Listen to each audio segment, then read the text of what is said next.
ഞായറാഴ്ചയിലെ സത്യപ്രതിജ്ഞാ ചടങ്ങ് മാറ്റിവെക്കണമെന്ന് National Christian Movement for justice.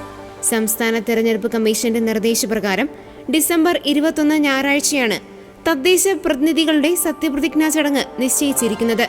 എന്നാൽ ഞായറാഴ്ച ആരാധന ദിവസമാണെന്നും അന്ന് ചടങ്ങ് നടത്തുന്നത് വിശ്വാസികളായ ജനപ്രതിനിധികൾക്കും ഉദ്യോഗസ്ഥർക്കും പ്രയാസമുണ്ടാക്കുമെന്നും ചൂണ്ടിക്കാട്ടിയാണ് national Christian Movement for Justice സംസ്ഥാന സമിതി ഈ ആവശ്യം മുന്നോട്ട് വച്ചത്.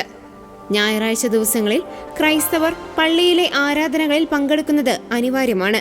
സത്യപ്രതിജ്ഞാ ചടങ്ങ് അന്ന് നിശ്ചയിക്കുന്നത് വിശ്വാസപരമായ അവകാശങ്ങളുടെ ലംഘനമാണ്. മുൻകാലങ്ങളിലും സമാനമായ രീതിയിൽ ഞായറാഴ്ച ദിവസങ്ങളിൽ ഔദ്യോഗിക ചടങ്ങുകൾ നിശ്ചയിച്ചപ്പോൾ പ്രതിഷേധം ഉയർന്നിരുന്നു.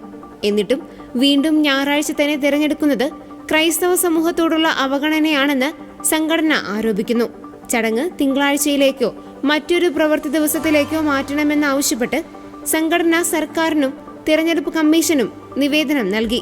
സംസ്ഥാന president doctor Prakash P Thomas, general secretary James Pandanad എന്നിവരുടെ നേതൃത്വത്തിലാണ് പ്രതിഷേധം ശക്തമാക്കിയിരിക്കുന്നത്.